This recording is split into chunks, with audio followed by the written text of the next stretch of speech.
Hello and welcome back. Today's video is going to be a little bit different. We haven't made one like this before, so we'll see how we go. We're going on a walk following a route in this little book I picked up in a charity shop, Walks in Mysterious Cheshire.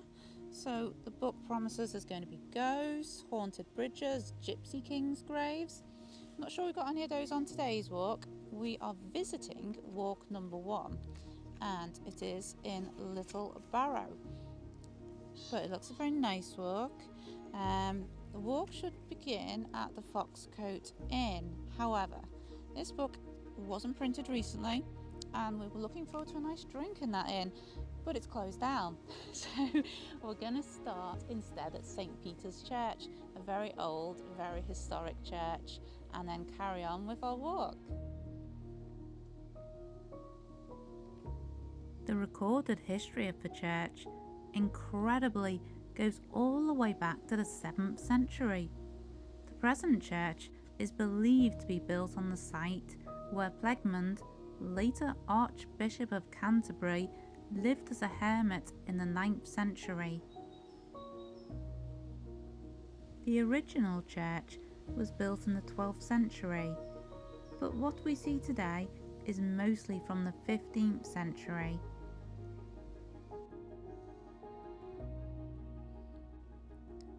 Amongst the many old tombstones in this graveyard is this 14th century box tomb of the Hurlstons under the east window.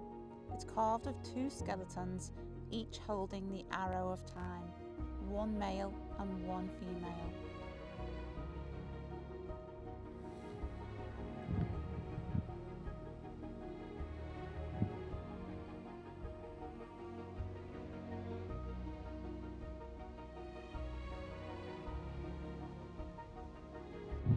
In winter, cold winds cut across these lands, and in old maps you'll find this area called the Wild Moors.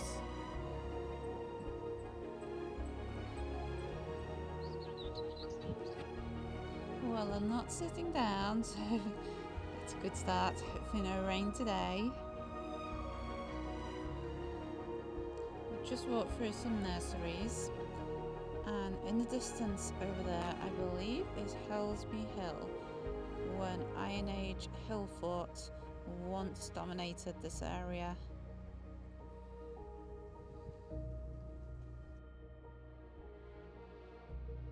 Behind me here we've got the derelict ruins of Tarvan for Barrow train station. The station opened in 1874 and became very busy for a time. However, it closed for passengers in 1953. What a beautiful building.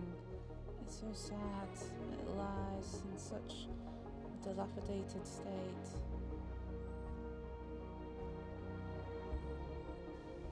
We're at Little Barrow, this tiny little village or hamlet. Now Barrow actually comes from the word Barrow, which is an old English word meaning hill. And this hill is thought to be the home some 5,000 years ago to Stone Age settlers. In fact, in 1932, nearby a polished axe believed to be from the time was found. Here we are at the Foxcote Inn. Our little book promised us some lovely refreshments we would be able to obtain here. Sadly, it has closed some time ago. Initially it closed and became a tea room. You can see the sign for the tea room on there, but that has since sadly also gone. We're now heading down this rather lovely little high-walled sandstone lane, and if we look at the exposed sandstone in places, you can see the aptly named Bunter pebble beds, made of pebbles laid down in a river delta 200 million years ago. That's just phenomenal.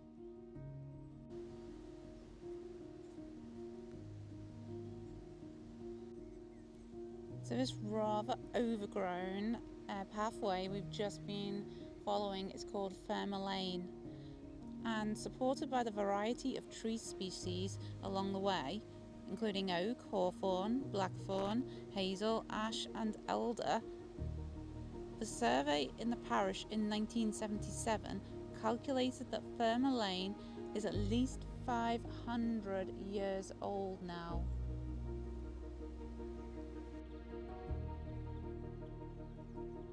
We're back at the church, so we have completed our little walk. Quite a flat walk, but some interesting points along the way.